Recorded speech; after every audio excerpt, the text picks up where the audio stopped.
A load of people seem to get hella lucky in the FNAF universe. Typically the bad ones, William Afton especially, seems to have horseshoes pouring out of his ass. But another unexpected lucky charm is Gregory. Obviously this kid had his morning cereal because he's survived multiple things that he definitely shouldn't. And those magically delicious lucky moments are what we're exploring today. Let's do it. In at 10 paint cans. After starting the game and getting to the free roam section of Security Breach where you have the tutorial for distracting animatronics, I just want to mention how goddamn lucky that is, okay? Like, one of the animatronics that you're going to need to avoid, no matter how damn fine she is, you need to avoid her, is literally eating garbage right in your way. But somehow, there's also a stack of paint cans randomly on a random cart in the middle of the hall in front of you. The cart is also, for some reason, blocking the hall, which I'm sure multiple employees love having to take the long way around, but it's fine that it's blocking the way because you can knock over these convenient and empty paint cans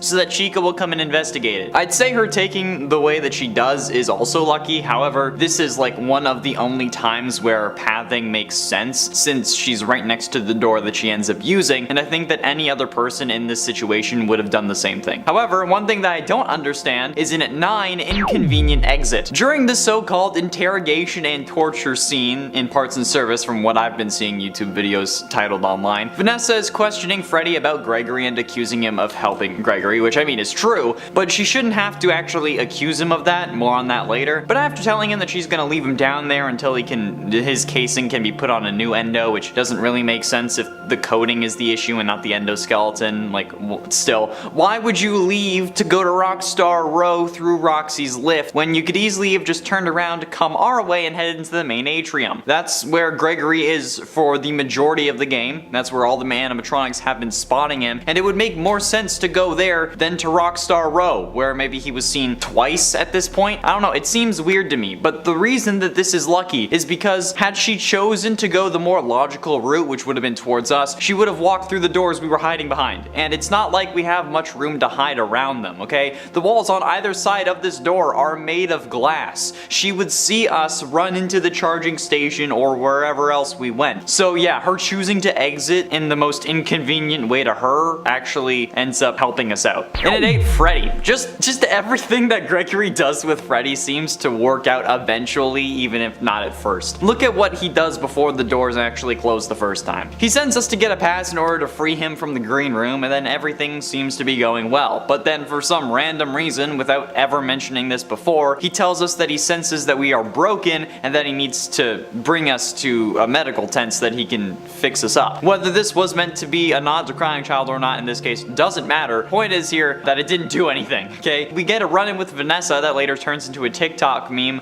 but other than that, we stay the same, okay? We don't get healed, we don't get a band-aid because we could have had the one that's on his character from the start, and we get in that booth, instantly turn around to watch the Vanessa and Freddy scene, and then after that, we leave instantly, and Freddy never mentions how we're still broken. And being broken, in this case, never seems to come up again or cause us any issues, especially since now with that little pit stop, even if you go full steam ahead, you can't make it out of the front doors in time. That one little interaction is the 30 seconds that we needed in order to escape out the front doors, but thanks to Freddy, we didn't make it. But he still doesn't abandon us. He just tries to help. I mean, I don't know, it's off, okay? And if Freddy is evil, him not revealing it there and then is definitely lucky as hell. And at 7, Vanny. There were a load of complaints about how Vanny was an underutilized villain, and I totally agree. She only shows up like maybe 5 times in the main story, but like, every time she does, she seemingly is taunting us instead of actually pursuing us. Like, sure, if she gets close enough, she will charge, but in my mind, that's just her thinking like, oh, I actually have a shot now, might as well try and grab him. But her just casually skipping while going after Gregory and then only really coming at him like 5 times in total is actually pretty solid luck on Gregory's part. Like, she always seems to know where Gregory is when she does show up, so if she was around regularly, we would have to constantly be on the move. And she also shows up whenever Gregory doesn't have access to Freddy, as if it's like she knows that he doesn't have access, which would only make this worse for him, but it's fine, which in my mind at least is pretty damn lucky. This is one lucky duck, let me tell you. And at 6, Disassemble. In the Phaser Blast ending, the one where, you know, you push the button instead of playing Princess Quest 3, Gregory actually ends up ordering the robots to disassemble Vanny. Gregory being willing to kill Vanny here is pretty messed up. However, it's lucky that these staff bots even understood that command. Okay, Vanny is a human, not not something that's typically seen as capable of disassembly, okay? When a serial killer hacks up a body, okay, the police don't say that the victim was disassembled, they say they were dismembered, okay? This guy kills Vanny and then only gets emotional when he has to go talk to a destroyed Freddy. Okay, like dude, okay, Vanny is literally bleeding out next to you. We saw what happened to Freddy, okay? That was the disassembly. So, yeah, couldn't you just have said like stop or restrain Vanny? Particularly stop, okay? You didn't have to say freaking disassemble. I get that she said that about Freddy and it was fresh in your mind, but dude, okay?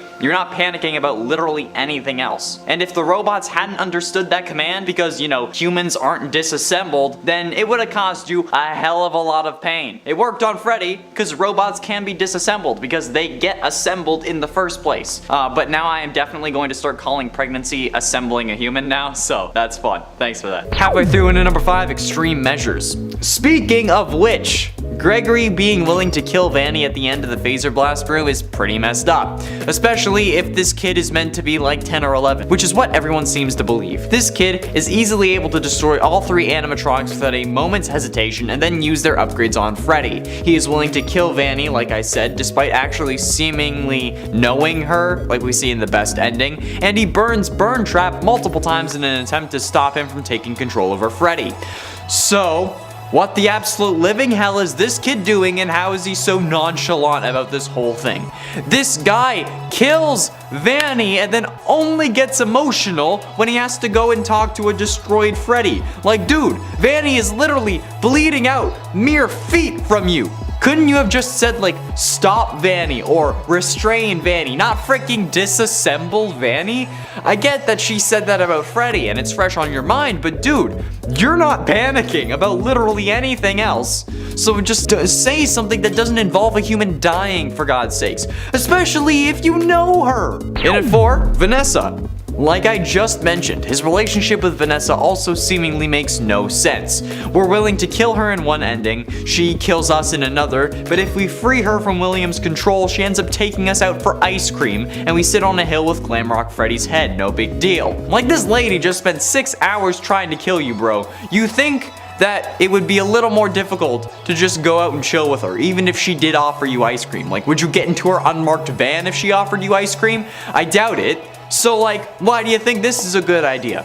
It seems like they're related, or at least know each other somehow, but no connection prior to this has ever been established. So like, what the absolute living hell?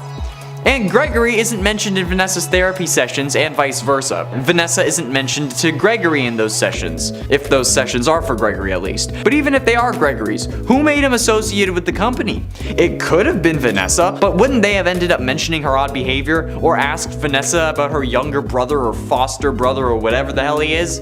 Exactly. This is King 100% certified weird. Getting close to the end in number 3, potential robot. The possibility that Gregory is a robot is still a thing at the time of recording. So let's talk about the random bits that make Gregory seem more like an animatronic than a human. There's the fact that he's literally smaller than a 4-year-old, however is able to speak full sentences and do literally everything else he does in this game, which seems like he's a rogue robot that's been active for a long time. He can also get all CRT, glitchy-eyed whenever Vanny's around, similar to an effect where you'd hold up a magnet to like one of those old TVs. It's kind of like that. There's Freddy's shock as to how he sees Gregory after getting Roxy's eyes, and there's also the fact that literally nothing else makes sense about him unless he is a robot. It explains why he's homeless, it explains why he's willing to kill, because you know, no moral code, why Vanny would be willing to bring him to William if he's supposed to be Crying Child but as a robot. It explains why Afton takes over Freddy and not Gregory if he's still meant to be Crying Child, and basically makes this whole game make a lot more sense. So, is he a robot? Currently unknown, but it is certainly a possibility. Penultimately, in at number 2, can drive. Gregory being able to drive the Fazbear van in the van ending is probably one of the biggest WTF moments in this entire game for me. Like, this kid is able to hide in baby strollers and can fit his torso into a 14-inch hole, but is also able to press the pedals on a van, not even a car, but like an actual van. How the living hell is that possible? I guess maybe perhaps he put like a brick on the gas pedal, but that seems like it would be an even worse idea and not very effective, depending on the brick. Like, how the living hell was Gregory able to drive that truck, or even know how to drive it? And how did Freddy allow that? Or like all his safety protocols off or something? Like, what the absolute living hell do we think is going on here? Because I have no clue. Gregory driving a car is 9 out of 10 on the weird scale, and honestly, in my opinion, King 100% certified weird. Like, who the thought that this made sense, and then didn't explain to us how he's driving the van? God damn it. And finally, in at number 1, knowledge. You know what I value more than the cars in my garage? Knowledge. Finally, the knowledge that this kid has exceeds even some of my own. This kid is the size of a 4-year-old, can fit inside Freddy, baby strollers, and various other small areas around the Pizzaplex. He's too small to go driving in one of the go-karts alone, but he knows how to restart generators, operate a trash compactor, start and drive a car, as well as identify a car battery, connect the jumper cables on a car battery properly, and then use those to fix Freddy's whole recharge every hour issue. How the living hell does that make any sense? And how do they solve that issue in the true ending? Because Freddy is still going to need to recharge every hour, and they don't have a van this time around. So how do Freddy and Gregory make it to the hill without Freddy needing to recharge? Or how do they solve that issue? This kid knows more words than I do, but somehow is still the size of a 4-year-old. Maybe even smaller. No, it makes absolutely no sense. And this kid's weird superpower is what makes this game so confusing. It really only makes sense if he's a robot that was supposed to mimic a toddler who's been operational for decades and has been learning this whole time. That's the only way that this makes any sense to me. First, let's see what we know about the client just based on what's in the recordings and not compare it to anyone else, so we can form an objective profile of Client 46. In their first tape, we get the therapist saying, quote, "You know, everyone associated with this company gets performance reviews, right? Which means that they're associated with a company which most would assume to be Fazbear Entertainment. However, they're asked in another tape if, quote, do you know a place called Freddy Fazbear's Mega Pizzaplex? I'll take your silence as a yes. And besides, I know you know it because the technicians who work for Pizzaplex know you. Or rather, I guess it would be better to say they think they do. Which means that they wouldn't be dealing with Fazbear Entertainment. Otherwise, they would know about the Pizzaplex because they know the company, not because the technicians know them. We know that the fourth therapist characterizes them as a loner, and their second therapist considers them a hacker, mentioning their aptitude with technology. Client 46 also has a relatively normal family, but lies to the therapist about having a troubled past. They hacked some form of system and glitched out some of the animatronics, was caught on tape talking to what the therapist described as rabbit ears, and they remain unbothered when finding out 2 of their former therapists went missing, and 1 was found dead, mangled in machinery, as if they're used to death and or already knew about the therapists. So those are all the things we know as fact for Client 46. However, there's also some stuff we can infer, but since it's me connecting the dots, there may be some accidental bias, so I'm keeping this separate from the rest of the facts. The client here does appear to be younger, given the tonal shift between the therapists between when they're talking to Vanessa and talking to Client 46, which could be the reason the tapes with Vanessa were included. Going back to the age issue, when being asked about encrypted communications which seem to be manipulative in nature, the therapist says, quote, well, the texts say it looked to them like it was an attempt to manipulate you, or maybe to lure you somewhere. This is the same language used when educating kids about predators and online safety. Hell, I'm pretty sure I feel like I've heard that exact line in grade school. So how can we know if this is specifically Gregory, you ask? Like, sure, it's a young boy, but how could we know if it's Gregory if we aren't actually given a name? There are a couple clues to indicate this. Firstly, he is associated with some company related to Fazbear Entertainment. We know it's probably not Fazbear Entertainment directly, but with the technicians sending over footage of one of your clients, you can guess that the companies are related. So it would most likely be a subsidiary of Fazbear Entertainment. Using the other discs as a time frame, we know that Vanessa has not yet been promoted to security guard, and that Lewis, the IT guy from FNAF AR, is currently working in marketing, not IT. So at least disc 1 takes place before FNAF AR, and seemingly by disc 5 they're in their spots that they were in during FNAF AR, with IT questioning Vanessa's search history. This leads me to the conclusion that the company they're associated with is the one controlling the distribution and creation of the animatronics in special delivery. But what companies have we seen that control renting out and creating animatronics? That's right, Afton Robotics. Present in sister location, and the reason there was no Funtime Chica in that game, but why there was one in Ultimate Custom Night. The company being named after, and originally run by the one who caused the company's rep to plummet in the first place, would also understandably have psyche evals for anyone associated with them, so it explains that as well. So, running with this idea that Afton Robotics is controlling the FNAF AR animatronics, how does Gregory fit into all of this? Well, for that, we need to work out who this potential bunny-eared person is. Some assume Glitch Trap, some think it's Vanny. It could also technically be Burn Trap.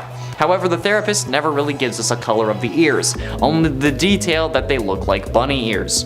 Burn Trap's ears are horrifically destroyed, so he's out. Glitch Trap is a computer code with no physical form, so that just leaves Vanny, which also discounts the theory that Client 46 is Vanny. This also makes sense with the timeline of the CDs, since Vanessa mentions making a bunny costume in disc 11, moves to a new location after disc 12, and the bunny ears are mentioned on disc 15. The disc after that is also the last one with Client 46, knowing that they aren't coming back. This to me suggests that Vanessa and Gregory moved around the same time, which would also explain why Gregory was being evaluated, since he was associated with the company through Vanessa, although that can't be confirmed. But there are also other odd details that I picked up on that I wanted to address, like how we never hear Client 46 talk, but they do end up responding, as we see in discs 6 and 8. They say something, but the recording doesn't pick it up, or their response is wiped out, much like how Gregory was wiped from the Pizzaplex's system.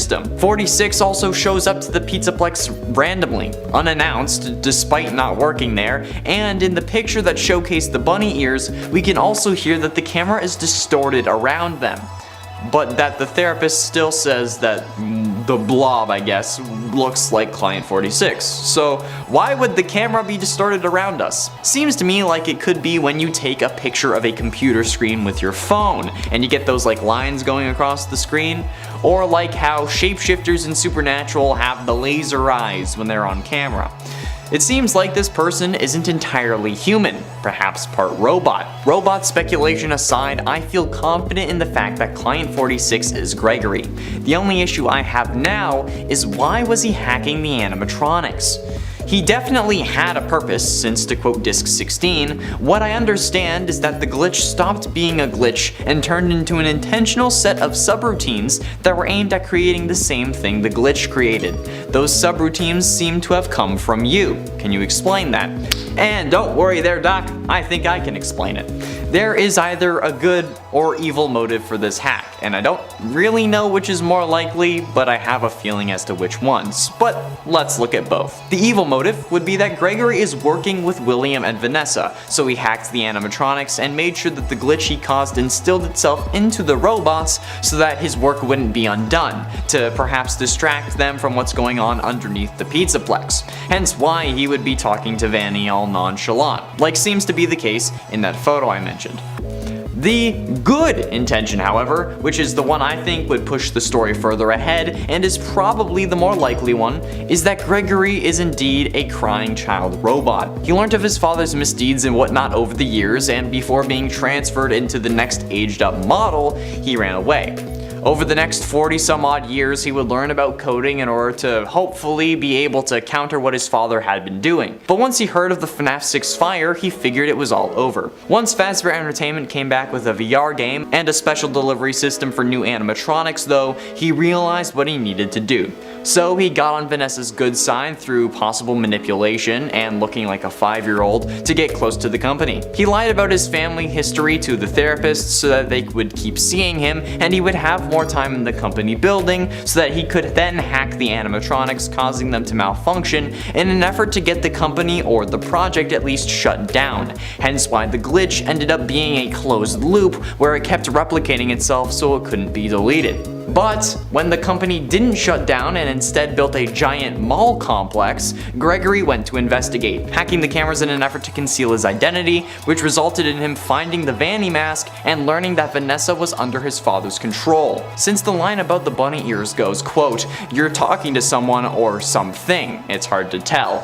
but it also being a still shot, we don't know if he is really talking or just shocked or talking to himself about the situation. 46 talking to themselves had also been well established at this point. He could have also lost his memory when he climbed inside of Freddy, because he could have been inside Freddy when he was being repaired, and it could have just caused a whole lot of issues. This association with Vanessa and Vanny, however, is why he's willing to get ice cream with her after the princess quest ending. That's still the only way to explain it. Them knowing each other is the only reason he would get ice cream with a woman who just spent 6 hours trying to kill him. And it explains how he knows to complete the princess quest games in order to save her soul. Gregory is our player character in Security Breach, which means that he's the good guy, right? And while he may be the lesser of two evils, he's still evil. He commits various crimes throughout the one game that he's in. So much in fact that we could make a whole list, or that I could make a whole list. So that's what we're exploring today. Let's do it. And at 10, breaking and entering. This kid is known for breaking into the Pizzaplex, as we learn through the therapy CDs that you can find at the end of the game. The ones revolving around Client 46 are certainly intended to be Gregory, and every time he breaks in, he ends up getting caught on camera or by technicians or someone working there. Enough times to actually mention it to his therapist, who then brings it up with Gregory. Breaking and entering would actually be what he'd be charged with if he wasn't under 12 and seemingly could actually get caught. But despite a few witnesses, the cameras never get a solid shot of him. Probably due to Vanny, since the camera was distorted when talking to something with bunny ears. I originally thought this distortion could be Gregory being a robot, however it was pointed out to me in the comments of the Gregory is in therapy theory video that the distortion was most likely due to Vanny. And at 9, trespassing. Okay, so while yes he does break into the Pizzaplex, he also ends up trespassing the entirety of the game. That's literally the premise behind this game. Gregory is trapped in there after it's closed, which instantly makes it trespassing. Like how you aren't supposed to stay overnight in a Walmart like people used to claim they were doing in YouTube videos.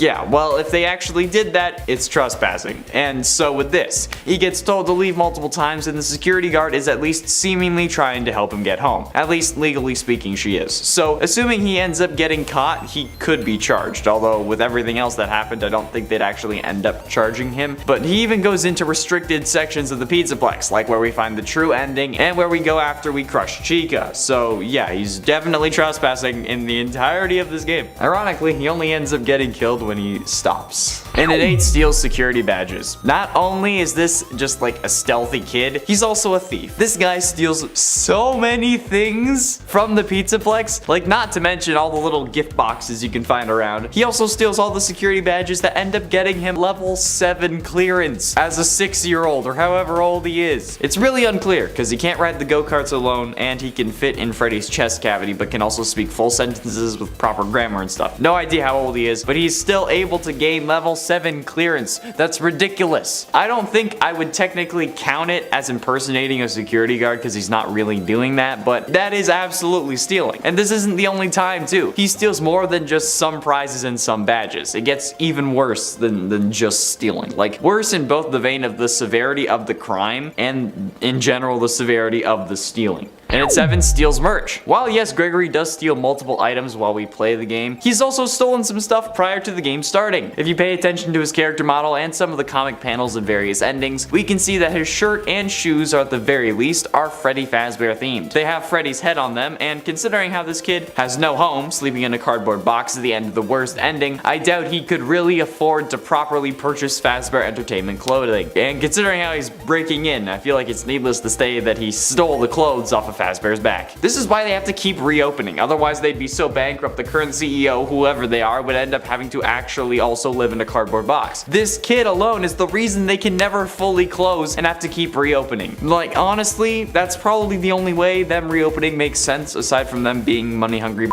who don't care about how many children actually perish for them to live their comfortable lives. And at 6, resisting arrest. So while most reports of resisting arrests are exaggerated, when it comes to Gregory, I don't really think it is. This man literally escapes the lost and found room while the police are supposed to be on their way. Yes, Vanny is coming to kill us, but if you think about it, you can escape even before we are aware of Vanny's presence, meaning that we are actively resisting arrest, or as close to arrest as it can be. Technically, if we look at it in a certain way, it could be considered a citizen's arrest, and I know that it's not how it would work in real life, okay? So cool your jets before you comment. Wait, you already did comment? You were complaining about an earlier number? Wow. Who cares if it's not how things would work in the real world? This is a game! Afton wouldn't work like he does in the real world. Possession doesn't exist in the real world. So just like cool it, okay? Gregory is resisting arrest for breaking out of the lost and found room, and he also stole a screwdriver that he uses to do it. Plus, removing vent covers could also be considered. Halfway through into number 5, not a snitch. Okay, I don't know how Gregory survived security breach in general, alright? There were plenty of times that this kid could have got. Particularly though, when Freddy gets grabbed by the Moondrop animatronic right outside parts of service. You're telling me that Moondrop, the daycare attendant, the guy who has been chasing us every hour on the hour, told Vanessa that Freddy was in the parts and service room, but didn't mention that we were in the recharge station right next to it? He knew we were there. He waved at us while taking Freddy away. And then Vanessa talks to Freddy as if she doesn't know that we're listening in. It's almost like they're putting on a show. Like, sure, the daycare attendant isn't able to get us while we're in a recharge station, but we clearly aren't visible to him. He waved. So why wouldn't he also inform Vanessa about a kid in the recharge station while also saying, oh yeah, and I got Freddy? Okay, and if he did, why not bring that up when talking to Freddy instead of just asking him if he's helping us? Okay, it doesn't make sense. Daycare attendant not ratting on us is definitely a lucky moment, okay? I guess maybe he knows that snitches get stitches and that Gregory will tear him limb from limb with a smile on his face if he did, so maybe that's how it works. And at 4, destruction. Speaking of tearing animatronics limb from limb, isn't it convenient that there is a way to break every other animatronic that isn't Freddy, and then that leaves the animatronic broken in the right way to remove whatever aspect that you actually needed to upgrade Freddy? Hell yeah it is. It's so lucky that there is somehow a way to break each of the animatronics in the perfect amount for the animatronics as well, okay? And it works the first time. And even with Chica, okay, we push her into a trash compactor and somehow don't get crushed ourselves, despite her grabbing onto our leg, okay? We only get pulled into another area that we can still get back to the Pizzaplex through, instead of being pulled into the trash compactor and crushed. So yeah, needless to say that looking at it logically, it's extremely lucky that there is a way to destroy each of the evil animatronics in a way that allows us to access their specific upgrades. Even though we didn't need to crush the animatronics and instead it could have just chilled in Freddy's green room until 6 AM when the doors opened. So yeah, lucky us! Getting close to the end and at number 3, fire. Alright, so during the true ending, otherwise known as the Afton ending or the Burn Trap ending or whatever you want to call it ending, we have to fend off Burn Trap's attempts to take control over Freddy by setting him on fire using what I'm guessing are the mechanisms that Henry used to set fire to the FNAF 6 location. However, I mean, it's pretty convenient how we fall into the room that we need to in this case, with monitors set up connected to the cameras in the various rooms that Burn Trap enters exclusively, with buttons that light the fires in those various rooms that correspond with the monitor, despite it being far more convenient for Henry to light everything at the same time with one button. Think about it, okay? How are these working still? It's clearly been a while, okay? Based on some comments, apparently the Pizzaplex has been open for at least 4 years, which I don't know if it's accurate, but if it is, these cameras and old computers are still working 4 years after being set on fire. That was enough to ruin the building. Not to mention a sinkhole that had to open up underneath it since we have to travel down an elevator to get there, and like, how is it working after all of that? And if you say that it was vanity, why make sure the fire systems are still working and then set them to be on separate buttons, okay? Plus, now, these computer monitors are literal dinosaurs. How did they work before the fire, let alone after? Yeah. Penultimately, in number 2, boy genius. The absolute mountain of knowledge that this kid has exceeds my own, okay? This kid is the size of a 4-year-old. He can fit inside Freddy, baby strollers, like popcorn kind of vending cart things that you can find around the Pizzaplex, and various other small areas. He's too small to drive one of the go-karts alone and has to get one of his, like, the instructor bot things, but he knows how to restart generators, operate a trash compactor. He's strong enough to restart generators, and he's also capable of driving a car, as well as identifying the car battery, connecting jumper cables on a car battery properly, and then using those to fix Freddy's recharging issue, okay? How does this make any sense? And how do they solve that issue in literally any other ending, okay? Because Freddy is still going to need to recharge every hour, supposedly, or at least he says that he does. I don't really believe that that's a story for another day. But like, how does this happen? Okay, how do they solve that issue? This kid knows more words than I do, but is somehow the size of a 4-year-old. Maybe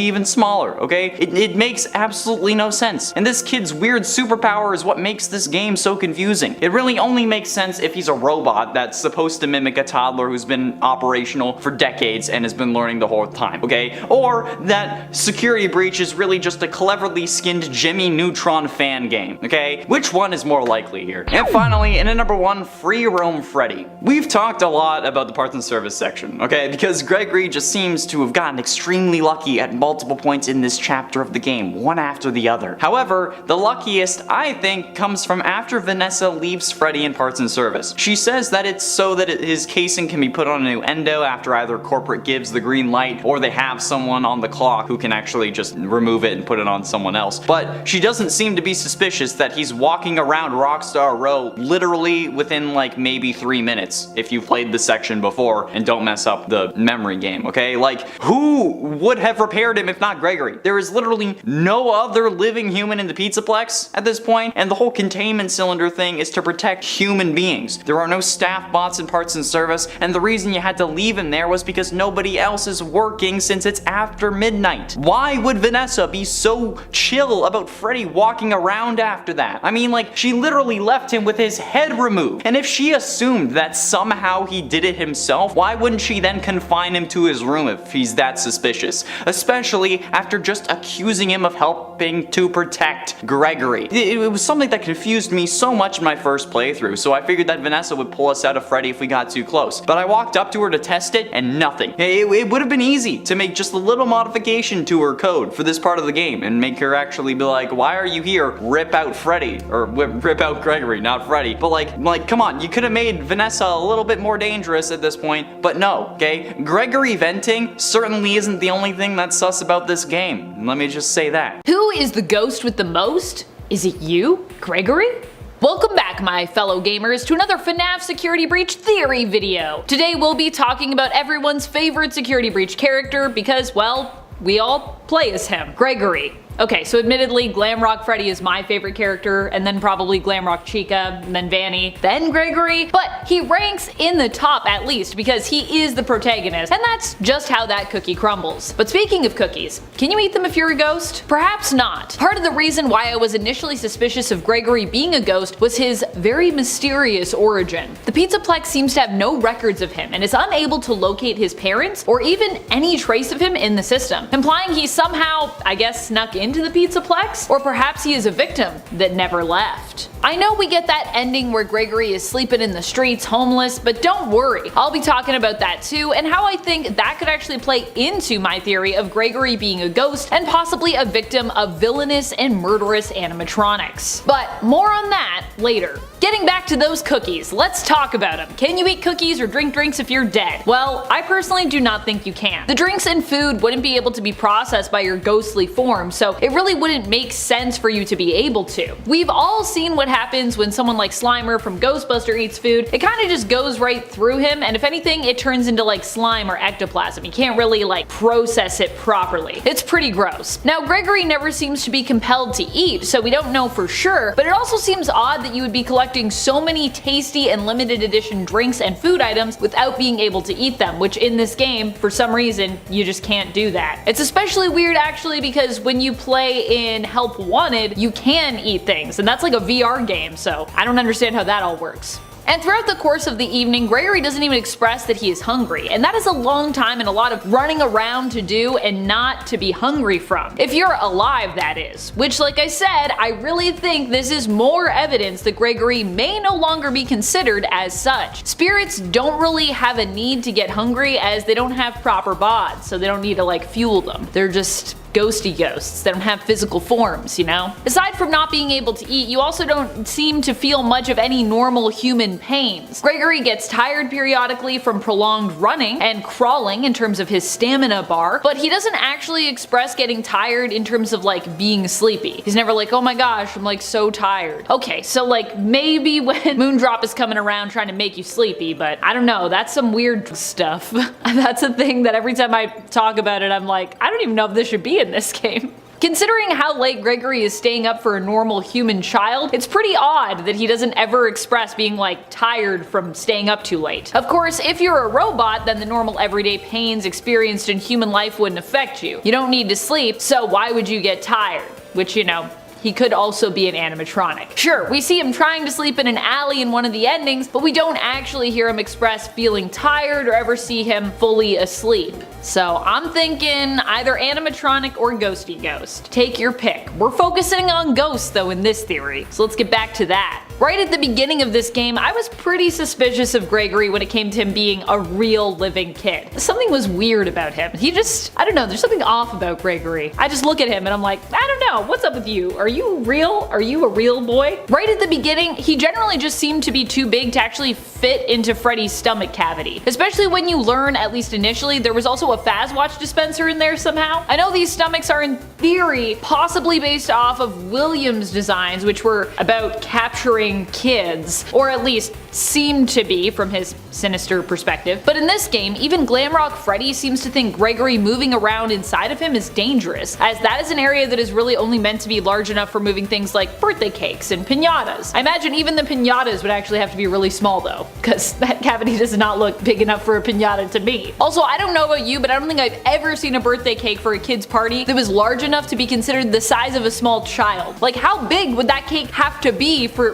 this to work? Like, he'd have to be carrying around giant cakes in his stomach. Also, am I just not eating large enough cakes? Is that what is happening here? Am I missing out? Are people giving me tiny little like dinky cakes for my birthday? If that's the reality though, if I'm not just like getting tiny cakes and people are ripping me off on my birthday, I'm gonna be real sad. Even when I make cakes though, I don't make them that big. Let me know your thoughts about cake sizes down in the comments below, and let me know how big the biggest birthday cake you've ever seen or made in person was. Maybe there's something I'm missing out on here. Maybe I'm just not making or eating large enough cakes. Sweet, ginormous birthday cakes. Where are you? Another thing that seems odd is you never really wear the clothes that you collect. At least not as far as we can tell or see. Now they might increase your stats to just have them like in your inventory, but as far as we know, Gregory never puts those items on. Is this because he always has to remain in the outfit that he died in? Because, you know, he's a freaking ghost? Perhaps the only clothes he can wear are the ones he's already wearing. And I know what you're thinking, okay, but then what about the Fazwatch? Well, the Fazwatch could still be an item that Gregory could have equipped because it doesn't actually interfere with the ethereal clothes that he's already wearing. After all, the Fazwatch is more of an accessory really than like an outfit choice. Also, if my theory is right and he is a spooktacular spirit, it's also very likely that he's like a poltergeist who can interact with and hold objects in the real world, like the flashlight, the laser blaster, his Fazwatch, and other such items that he is able to use. Though even then, you don't typically see poltergeists put on physical clothing for some reason. Ghosts might be able to change their appearance, but usually not by physically dressing up. Like a sheet, I think that's the most I've ever seen ghosts wear. I feel like in Beetlejuice they wear sheets at one point, right? They're trying to scare everybody. But that's one piece. I feel like if you were to like have pants and like a shirt and shoes and socks and all that stuff, that's like a lot of clothing for you to have to like maintain a physical form to wear it. So I think it's just too much work for a ghost? I don't know. I would propose when it came to Gregory being a ghost at the Pizzaplex that he was a victim who went missing there. Perhaps that's why there are no records of him, because Afton had them wiped clean. I imagine he would find a way to do that for all of his victims here so that he could preserve his hunting ground. It also seems odd that Gregory has no relatives to speak of. The game leads us to believe this is because Gregory is homeless, and even possibly suggests that he or someone at least may have been living in the Pizzaplex prior to the events of Security Breach, with hidden alcoves where it looks like someone has been kind of like squatting and living. And with one of the endings showing Gregory living in a gutter, huddling under a newspaper for warmth. Is it also possible that Gregory would always be cold if he was a ghost? So could his seeking warmth in that ending also be a hint that he's no longer of this world? That might be a bit of a stretch, but it's still something to consider at least. I mean, ghosts are usually very cold. That's, you know, they say when a ghost passes through you feel like a chill. So I'm just saying it could be a connection. I know I'm stretching, but just come with me on this ghostly journey. Please, come with me. It'll be fun. Despite the fact that Security Breach seems to want us to think that Gregory is homeless, it's also possible that he simply can't remember his home. After all, for being homeless, he looks relatively well kept and well dressed. And who gave him that band-aid on his cheek, or where did he get it from if he doesn't have literally anyone around to look after him? Did he run away from home? Or is it that Gregory no longer remembers his home because his life was taken from him during a visit to the Pizzaplex, and now he basically haunts it, his soul trapped due to his unsolved murder and the traumatic nature of his death? Perhaps this experience was so traumatic that he doesn't even remember that he's dead, which is why he doesn't even try to communicate it to to Freddy or even really reflect on it himself while alone. I think if he is a ghost, he doesn't really fully understand that himself. This could also imply why the real and true ending for this game has to be in defeating William Afton, aka Burn Trap. It could be that this is Gregory's unfinished business, and the ending we get if Vanny is redeemed with Vanessa, Freddy, and Gregory on the hill is actually symbolizing that they have all crossed over and now get to be together and at peace. After all, that whole hill with the tree and everything, it definitely reminds me of the gravestones that we've seen before in FNAF, so to me it feels very ghost vibes, in my opinion. Of course, one theory we've been discussing on Top 10 Gaming for a while since before the release of Security Breach is that Gregory could actually be Crying Child. If so, this also kind of fits with our ghost theory. I mean, sure, Crying Child could be an animatronic replacement child who was created after the original Crying Child's death. Gregory could be a lifelike animatronic as such, but it's also possible that Gregory, if he is a ghost, is actually the spirit of Crying Child, because although we have theories about where that spirit is, we've never really fully gotten any confirmation on those theories, I don't think. They're still kind of theories. Perhaps that is why he is so closely tied to the Pizzaplex, which was also built on top of the Freddy's location we manage in FNAF 6, Pizzeria Simulator, where it's believed all the souls were gathered as part of Henry's plot to finally defeat Afton and then set all his victims' souls free. And if you still aren't sure if Gregory is Crying Child or not, that's fine. I still say they have lots of similarities, but Gregory doesn't need to be Crying Child for him to also be a ghost. It just seems like another theoretical connection that supports the ghost theory that we're discussing here. Let us know your thoughts on this theory in the comments below. Do you support it? Do you have other evidence that you think makes it even more valid? Or do you very much think Gregory is just a normal, average child who's homeless and somehow got into the Pizzaplex without a ticket or a parent or a guardian? Do you think he could be Crying Child? And if so, is he Crying Child alive, dead, or animatronic? In at 10, Freddy. The relationship with Freddy here is a very interesting but weird one, I'm going to have to admit. It's like the two characters, Gregory and Freddy, are brothers, but my concern is why Gregory is so confident that he wouldn't get caught, that he would crawl inside of Freddy. All the other animatronics have been programmed to track you down, so why would he think that Freddy was any different, especially after parts in service when Freddy could have easily been restored to factory settings or something like that. His trust in Freddy was so odd that I was certain we'd get betrayed by him at the end of the game, or in one of the endings, but no, every ending ends with Freddy staying by our side, even if it destroys him in the process. Gregory's trust and relationship with Glamrock Freddy is certainly a weird thing. In at 9, Homeless. The fact that Gregory also appears to be homeless is an entirely other thing. Normally, if a child is homeless or an orphan, he'd be taken to an orphanage or to family to stay with. Yet somehow, this child has been able to avoid every form of law enforcement that's noticed him, or just avoided detection altogether, and that seems fairly insane to me. However, these are also the police that couldn't find the original 5 missing children's bodies after the animatronics were literally leaking blood, but that's aside the point. You'd think that this kid, after being locked in a Pizzaplex overnight, would be willing to go to an orphanage to make sure that he was safe, because, a psychopathic killer bunny was after you for 6 hours. But no. My question is, why did Gregory just go and why did he hide in the Pizzaplex if he was really homeless? I'm sure that Freddy could have kept him in his green room and just let him sleep, or hell, let Gregory sleep in his stomach while Freddy made sure that he was getting to the recharge stations every hour like he needed to normally. It just seems like it could have been avoided, and it should have been avoided. And at 8, Height. Now, Gregory's height compared to his age has always been something that's bothered me, so to really calculate how tall Gregory is, I did a good old pixel measurement off the Funko statue of Gregory and Freddy. Now, assuming that Glamrock Freddy's height is the same as Rockstar Freddy, which ends up being around 6.1 feet, which is, let's be honest, going to give Gregory the best chance here, that means that Freddy's 570 pixels in this instance, for how I was doing it, ends up being 6.1 feet. The opening that Gregory hides in, when being generous with my counting, was 118 pixels tall, averaging out to around 8.3 pixels per inch. 118 pixels, which keep in mind was generous, ends up equaling to about 14.21 inches or 1.18 feet. Going on various forums about children's car seats, I learned that the torso length of kids, while greatly varying, does end up being larger than 14.21 inches on average. Even a 4-year-old ended up having a torso of 15 inches.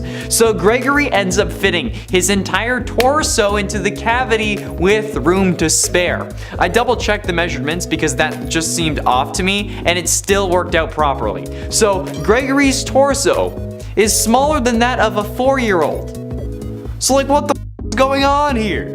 And at 7, memory loss? For a kid who was more than willing to climb inside Freddy and also get decked out in Fazbear Entertainment merch, he sure seems to forget quite a bit about these animatronics. Gregory, while stumbling on his own name, may not show obvious signs of memory loss. When he gets trapped in a security office when Chica's outside the door, his only way out is to make a pizza using a robot. Now he asks Freddy why he needs to or even should do this, and Freddy's response is because Chica loves pizza. Of course Chica loves pizza! That's been her brand since the start, for like 40 years in this series. There have been memes about how much Chica loves pizza. They made a whole Mazer-size center because Chica loved pizza so much and they wanted to explain how she lost her weight. Gregory even catches her eating garbage and pizza, for God's sake. And he doesn't know that she loves pizza? How? How does he not know that when wearing both a Fazbear Entertainment shirt and shoes? Yeah, seems a little sus if you ask me. Gregory definitely should be venting. And at 6, therapy. Gregory might have actually been going to therapy, but we're not certain if this was actually the case. This is possible though thanks to the 16 retro CDs that can be found towards the end of the game. That can be played with a CD player in the hidden sister location room. The retro CDs require Roxanne's eye upgrade on Glamrock Freddy. Out of all 16 tapes though, half of them are for a patient labeled with the numbers 4-6. The other 8 are for Vanessa, however these are marked with the number 7-1. Patient 46 is very odd, never responding with words and never even being named. Some assume that this could be Vanny, however if that were the case, they wouldn't have another designation for her since they just think it's Vanessa. The issue also arises that they're being talked to as if they were a child, which would indicate Gregory, but only people associated with the company end up being evaluated by the shrink. So how could Gregory be associated with this company but not have a guest profile and be wiped from the hard drive? Client 46 also had their last 3 therapists disappear, with one of them turning up dead, and they don't really seem to mind, which lines up with Gregory being willing to kill Vanny in the Phaser Blast ending. So, maybe it is him.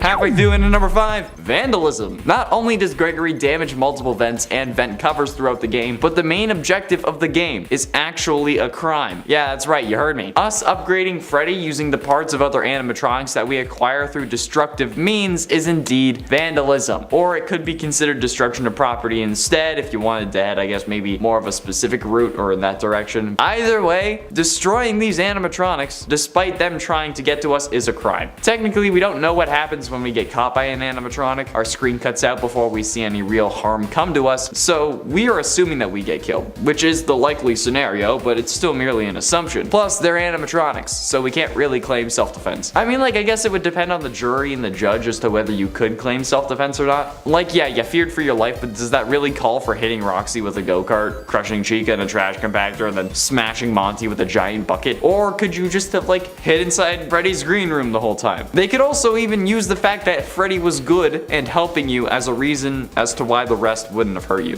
So yeah. In it for fraud. Technically speaking, Gregory also commits fraud by getting into the Pizzaplex and the daycare center. The definition of fraud is, quote, wrongful or criminal deception intended to result in financial or personal gain. And he was personally gaining from using that Mr. Hippo magnet on the ticket machine and getting into the Pizzaplex for free. So within the first 25 minutes of the game, we're already committing multiple crimes. And if the magnet messed with the machine even more, then we end up committing at least 3 different crimes within the first 25 minutes. Theft, fraud, and vandalism if the machine gets messed up, not to mention the whole trespassing and breaking and entering thing. Yeah, Gregory has quite the rap sheet after this game. Even within the first hour of the game, this guy has some serious issues. Maybe this kid isn't Afton, considering how like nonchalant he is with committing so many freaking crimes. Getting close to the end, and in number 3, grand larceny. Stealing a boatload of trinkets it's fine. Assuming that we gave a pass to Gregory, okay? He still commits grand larceny, which in the US is typically seen as stealing anything with a combined value of $400 or more, or something that would cost over $400 to replace in a reasonable amount of time. If we ignore the 87 collectible prize boxes found throughout the game, which would easily equal over $400, he still steals Freddy at the end of the game! In multiple endings, Freddy and Gregory leave without a care in the world, including the canon ending. And before you say, Connor, I'm calling BS, Freddy chose to leave with Gregory in those endings. Freddy is a robot. He is an animatronic. He cannot physically make that choice. He is property of Fazbear Entertainment. He is not a living being. He has no rights. He is an object in the most literal sense of the word, which makes me think that we need to start advocating for animatronic rights now. I mean, Freddy didn't consent to Gregory climbing inside him the first time, so Gregory in theory should be getting charged with a whole lot more than just grand larceny for stealing Freddy. And if you tell me that you don't think replacing Freddy in a reasonable amount of time would cost more than $400, I need you to leave this video. Thank you. He would probably be the most expensive one to replace, I'm sure. And ultimately, in at number 2, hacked animatronics. Assuming Gregory is client 46, which is kind of required for this list, he's also guilty of hacking the animatronics, as we learned multiple times throughout his sessions. The only issue I have now is why is he hacking the animatronics? Like, he definitely had a purpose, since to quote Disc 16, what I understand is that the glitch stopped being a glitch and turned into an intentional set of subroutines that were aimed at creating the same thing the glitch created. Those subroutines seem to have come from you. Can you explain that? And I think that I can explain that. There's like a good and an evil motive for this hack, depending on which one they want to be canon. The evil motive would be that Gregory was just working with William and Vanessa, so he hacked the animatronics and made sure the glitch he caused instilled itself into the robots so that his work couldn't be undone, to end up distracting all the employees from what's really going on in the Pizzaplex. The good intention, which is the one I think would push the story further ahead, and is probably the more likely one, would be that he lied about his family to the therapist so that he could keep seeing them, and he would have more time in the company building so that he could hack the animatronics, causing them to malfunction in an effort to get the company or the FNAF AR special delivery project shut down. Hence why the glitch ended up being a closed loop where it was replicating itself over and over so it couldn't be deleted. And finally, in at number 1, kills Vanny. In the Phaser Blast ending, the one where you push the button instead of playing Princess Quest 3, Gregory actually orders the robots to disassemble Vanny. Gregory being willing to kill Vanny is so messed up, especially if this kid is meant to be like 10 or 11, which is what everyone seems to believe, even though I think he's 6. Even then, that's still pretty screwed, but you could argue that he doesn't know any better. But clearly, Gregory does know better. This kid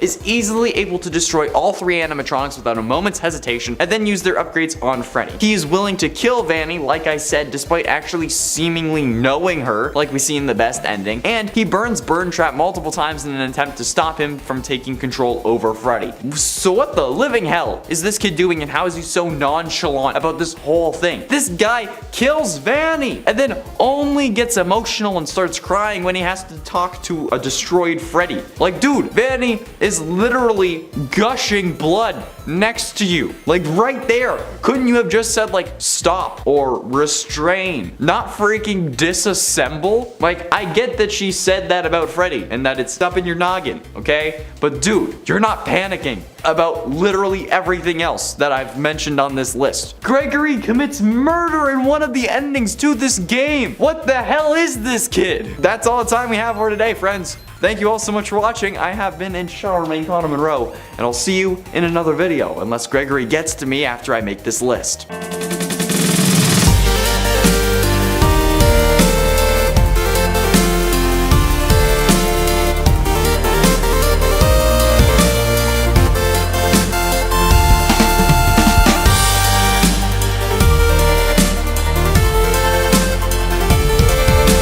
Now, based on the points I made last time, there are a few things that we need to go over. Firstly, the breaking and entering does not apply in the actual game, but can come into play later on. He is 100% trespassing though, despite being locked inside. He actively hid inside of Freddy, like in his stomach, instead of leaving the Pizzaplex, which would make this trespassing. Every time I mention stealing, like in the merch, the security badges, even Freddy, there's no arguing that. He does in fact steal those. The main argument against these is that, well, he needs to do this this to survive, which is blatantly not true. Okay? Freddy informs Gregory that the doors will reopen at 6 a.m. All Gregory needs to do at that point is just stay in Freddy's green room or the area behind it until 6. Nothing else was necessary in order for him to survive. The only problems occur when Gregory tries to get out sooner. He causes his own problems. Vanny only ends up knowing Gregory is in the Lost and Found because she put him there as Vanessa. So, with that logic in mind, Vanny would not have known that Gregory was in Freddy or Freddy's green room. He says that himself. And Vanessa does not check inside Freddy when you approach her while piloting him. So as far as the argument that he needed to do this to survive, no he didn't. Unless he ends up making the problems himself, which would completely destroy his case. So, glad we got that settled. One of the other points of contention was really everything else he did was in self-defense. He had to destroy the animatronics. He had to kill Vanny in the phaser blast ending, otherwise they would have killed him. But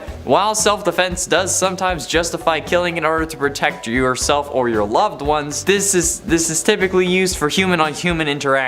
Human-on-robot interactions wouldn't necessarily fall under self-defense. The animatronics would have to be proven that they didn't intend to harm Gregory, and this could be done using code analysis and camera footage. However, we know that the animatronics were hacked, and whoever Client 46 is did the hacking. Now, if Client 46 is Gregory, which in the context of this world they would know, and the evidence seems to actually point to, the fact that the animatronics were after him could be seen as his fault since he actually disturbed their original programming. This is also where the footage of him in the Pizzaplex would have come out, particularly the image where he was talking to someone with rabbit ears, thus showing the jury that Gregory and Vanny had a personal relationship, further hurting his case. Gregory by no means had to destroy the animatronics. He chose to do it. Freddy even asks him not to. Gregory didn't do it because he had to, he did it because he wanted revenge. He even says it himself, quote, "They get what they deserve." He was destroying them for revenge and to get the parts for Freddy, not so that they wouldn't hurt him. Since after all, they can still come and kill him after he destroys them. So he does destroy property because he wanted the animatronics to suffer, not because he had to in order to be safe again. Again, could have just hid in Freddy's room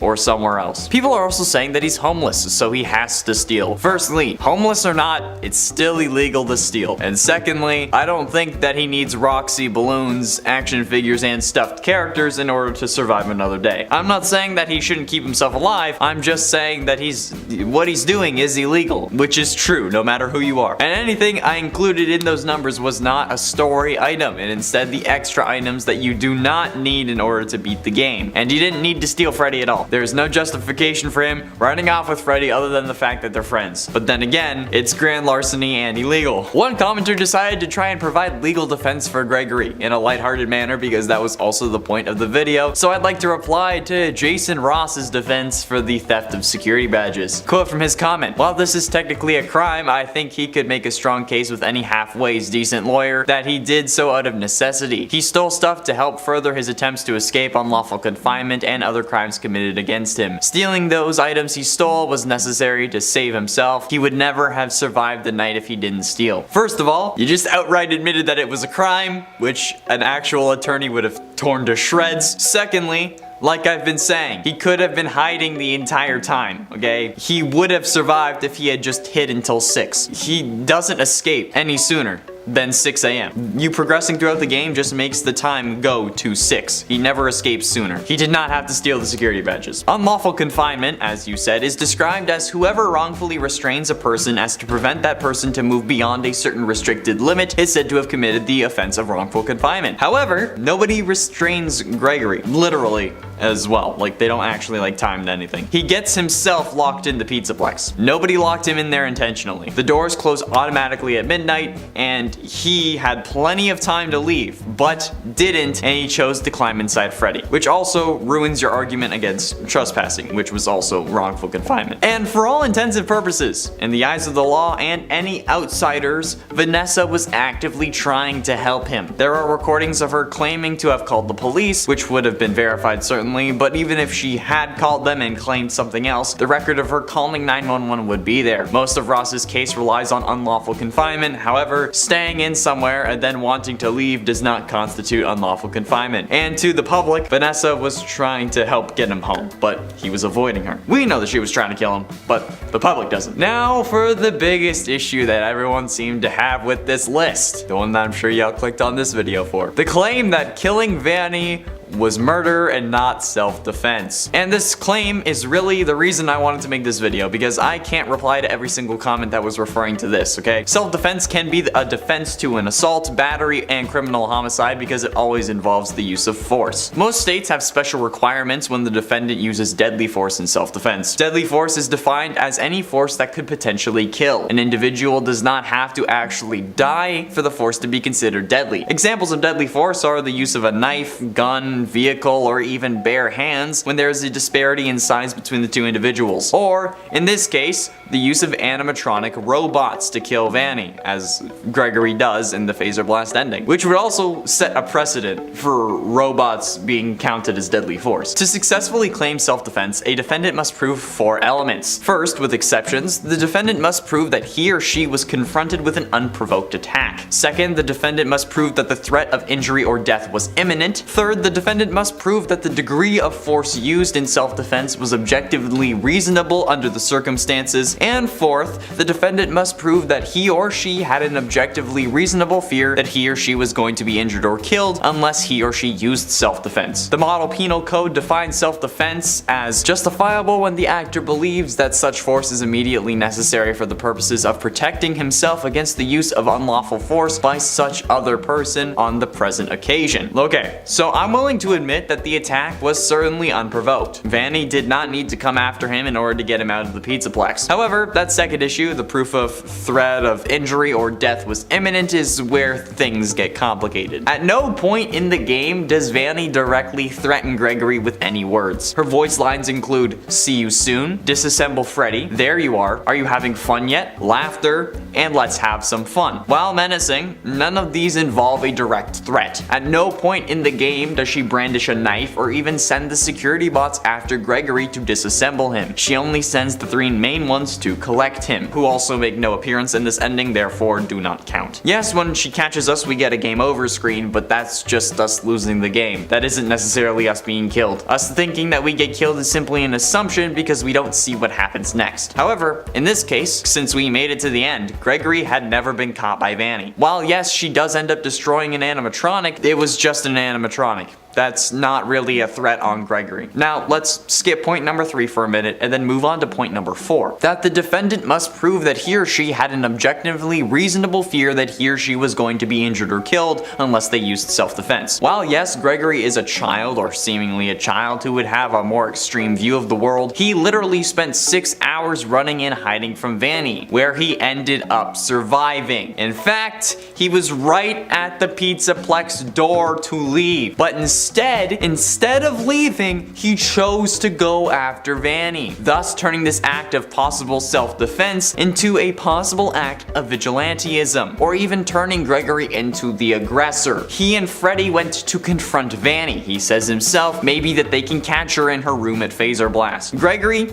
could have left and survived, but chose not to, meaning that he cannot claim self-defense in an altercation that he created. And now for the final point. The defendant must prove that the degree of force used in self-defense was objectively reasonable under the circumstance. Now, being a child, there is a leeway as to what he would deem reasonable force, but in this case, it is absolutely not reasonable force. We see how destroyed Freddy is after he gets disassembled, okay? His chest and torso are gaping open. He had his insides ripped out. And then, he even ends up, dying in an animatronic sense, even though his body and his head have been shown to work separately. And then, Gregory orders the same thing done to Vanny, a human, who would be alive as the animatronics ripped her ribs and intestines from her body. Does that sound reasonable to you? Because killing in self-defense is easiest to claim when the death you cause is quick or painless. But Vanny suffered, and suffered hard. Even criminals on death row do not get this treatment. A serial killer with more kills than Vanny would just get the simple 2-dose lethal injection, where the first dose actually is intended to dull the pain of the second dose. Under absolutely no circumstances would Vanny being torn apart so badly that the comic panels won't even show it be considered the proper amount of force. Especially when he could have said anything to stop or break or even kill. He could have just said kill. This is absolutely over the top, especially given that Gregory seems to have known her if he is indeed Client 46, which is also hinted at during the Princess Quest ending, but since that's a different ending, that doesn't really count here. Which, if he was Client 46, that would have appeared in court. So what kind of charges and juvenile time is Gregory facing because of this? Well, if Gregory had Mac Murdock as a lawyer, let's say, or as someone who's also a really good lawyer, they could possibly argue that this would rather be manslaughter than murder. However, Gregory knows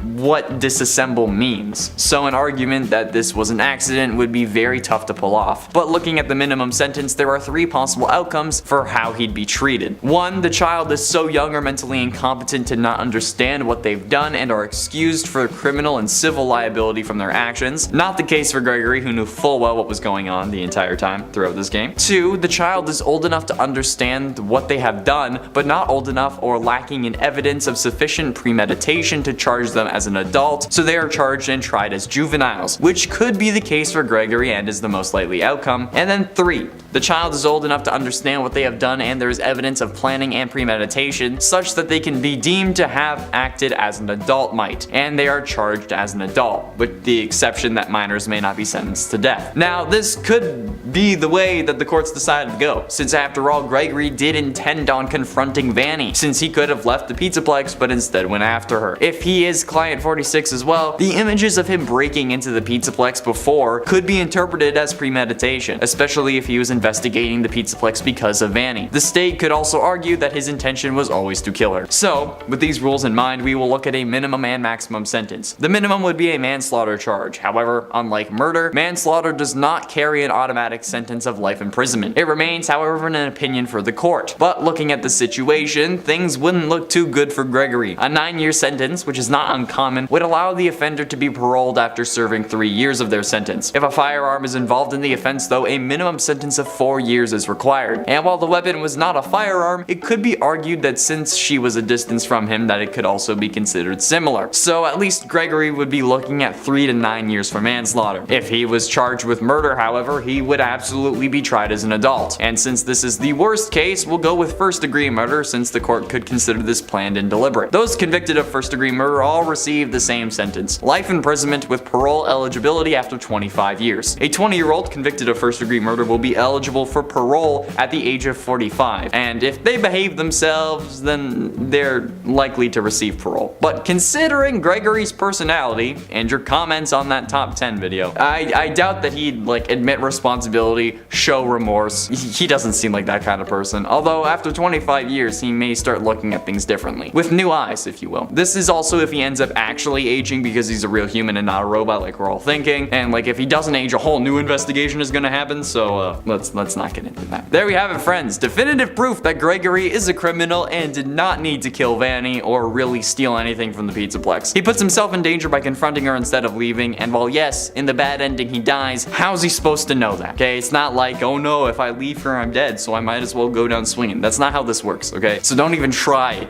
with me in the comments, although I'm pretty sure at least 5 of you have already done that.